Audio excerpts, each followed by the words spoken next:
আসসালামু আলাইকুম গাইস।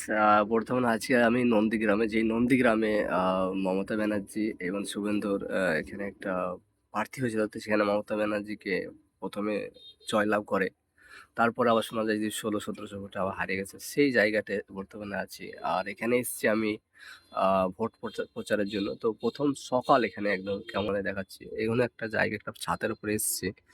তো ছাদ থেকে আমি বর্তমানে যেহেতু প্রচারে এসেছি, দেখতে পাচ্ছি পেছনে আমার গাড়ি আছে প্রচারে। আর মমতার প্রচারে এসেছি।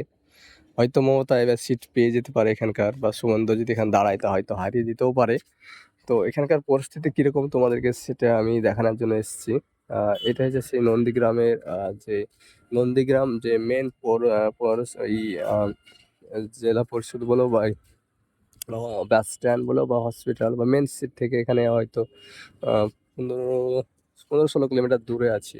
আমরা হয়তো ওখানে যাবো। তো এখানে একটা মাদ্রাসা আছে, এইটা একটা মাদ্রাসা। তো এখানে এই যে জায়গাটা এসেছি, আর এটা হচ্ছে যে বাড়িটা আছি আমি, সেই বাড়ি। এই বাড়িটা একটা তৃণমূলের এমপি বাড়ি। আর মানে এমপি বা এমএলএ ছিল আগে, হয়তো এখন প্রধান তাই শুনলাম। তো বাড়ি যথেষ্ট আলহামদুলিল্লাহ ভালো। এই মানুষটাও খুবই ভালো আমাদের এখানে। এই মানুষটা থাকারই জায়গা দিয়েছে যে তো আর এখানে গাড়ি, তার সিকিউরিটি পুলিশ সবসময় আছে এই বাড়িতে। আর কোনো সব সুরক্ষিত আছে। তো এই বাড়িতে আছি, হয়তো দেখো এই বাড়িতে মানুষের সাথে কথা বলার জন্য অনেক মানুষ কিন্তু এসছে। তো এখানে আমি মোটামুটি আলহামদুলিল্লাহ খুবই ভালো একটা জায়গায় আছি। দেখা যাক আমাদেরকে থাকতে হবে এই জায়গাটাতে। আর এখানে একটা নালা আছে। এটা হচ্ছে এদেরই, যে বাড়িটায় আমি ছাদে আছি তাদেরই বলে এই জায়গাটা বা পুকুরটা হয়তো।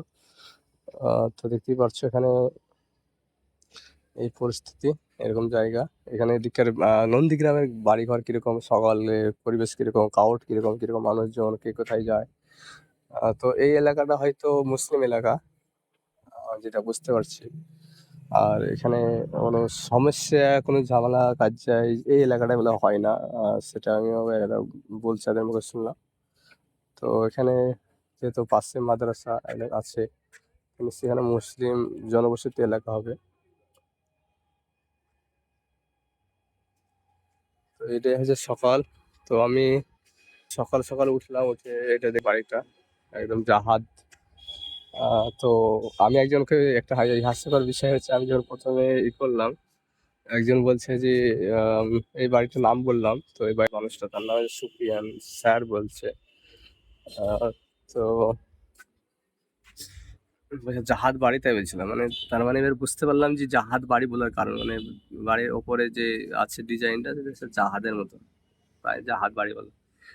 তো বাই বাই।